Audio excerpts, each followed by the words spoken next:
Hello folks, this is a Sunday evening. This is Sam's Club. This is Scranton, Pennsylvania.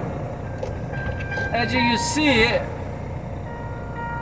tonight I have some, they say about 5 into 9 inches snow.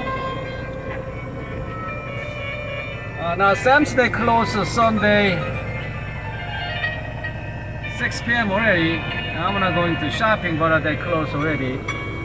Local time right now about 8:40 p.m. So they open probably 6 or 7 in the morning.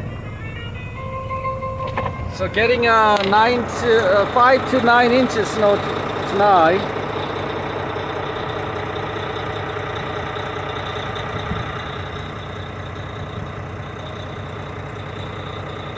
Right now about a little over 1 inch of snow.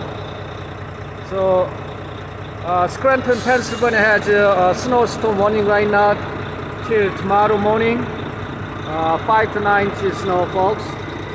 Stay safe and stay home.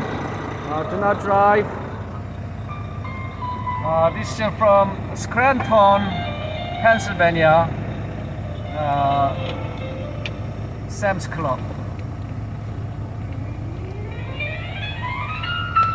I have a 6 o'clock appointment in the morning, so I'm waiting here. I got here early because of the snow, so I don't want to stuck in the middle of the highway. 5 inches, 7 inches snow. So, alright, folks, have a wonderful day. Have a wonderful Sunday. So long. Bye bye.